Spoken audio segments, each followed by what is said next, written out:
Good morning, my lovelies, and welcome to a very bright, a very sunny and a very glorious Wednesday morning. I hope you're all well. Yes, it is absolutely beautiful here this morning. After yesterday's rain and thunder, it's made all the vegetation go berserk. I mean, everything is so green, beautiful. So today I thought we would talk about one of the most iconic flowers in England, and one of the most iconic flowers for May, the bluebell. Look at these, the bluebell. So we all know when May comes along and Beltane's here, bluebells are pretty much everywhere. All colours. I mean, you can get them in pink and you can get them in white, but these blue ones are us. Beautiful.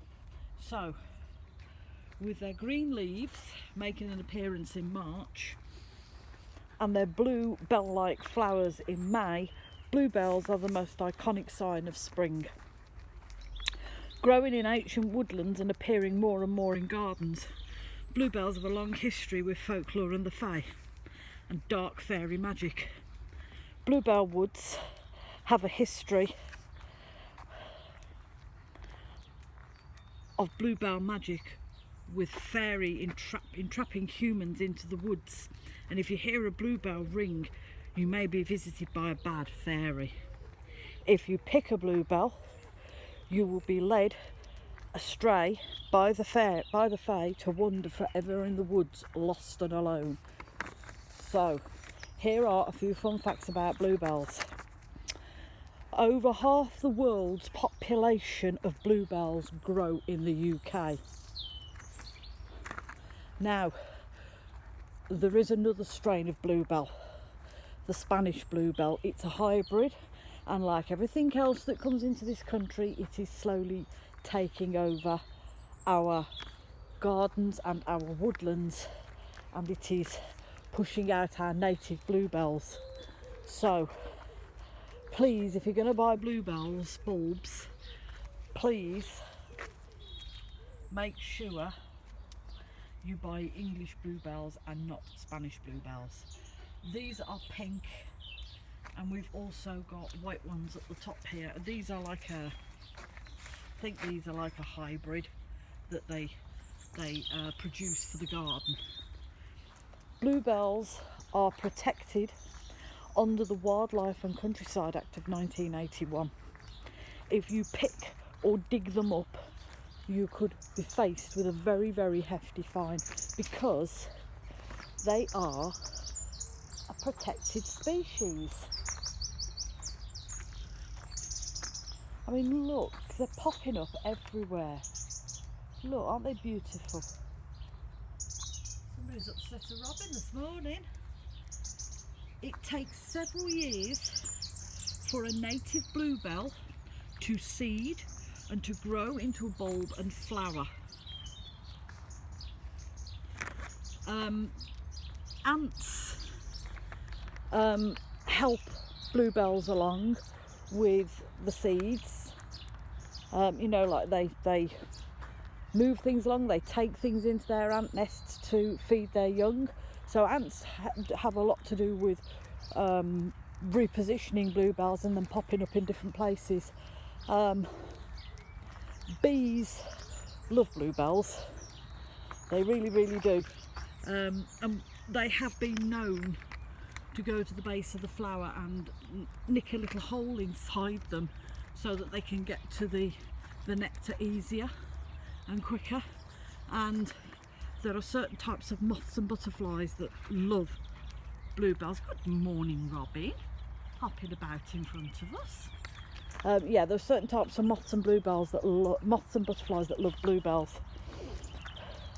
Folklore used to tell that bluebells rang at daybreak to call the fairies back into the woods. So when the fairies have been out frolicking of a night, getting up to all kinds of mischief, the woodland the woodland bluebells would ring at daybreak, and that would call the fairies back into the woodland to hide for the day, so no humans would see them. Bluebells contain starch, or bluebell bulbs contain starch, and this was used during Elizabethan times to stiffen the ruff. You know, when you see pictures of Queen Elizabeth I, she's got this massive, great big frilly collar thing round her neck. That's a ruff.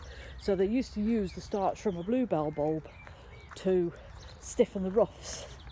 And also gum from bluebell roots were used to glue feathers to arrows and in bookbinding in days of old. So yes, bluebells, beautiful, beautiful Mayflower. You know, they come sort of late spring, early summer, and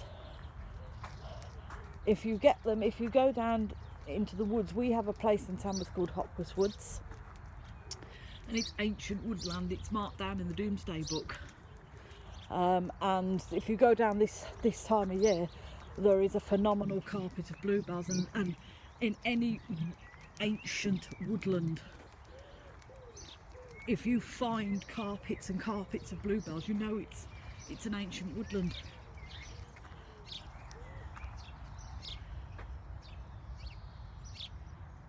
So yes, lovelies, the most wonderful, the most iconic flower, the bluebell.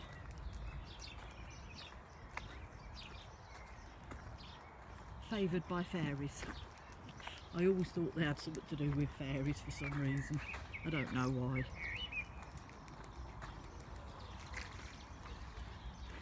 So here's some more last pictures of bluebells. Aren't they pretty? Just get a little closer. Blue doesn't get her head in the way. There we go. Aren't they beautiful? Right then, my lovelies, we are going to go home for a cup of tea before I go to work. So, I hope you all have a very, very blessed Wednesday. Remember, lovelies, it's hump day. We're on the top of the hill. We're going to slide on down into the weekend. Please look after yourselves, lovelies. And if you're struggling, do reach out, because there's always somebody there that will help you. Look out for one another.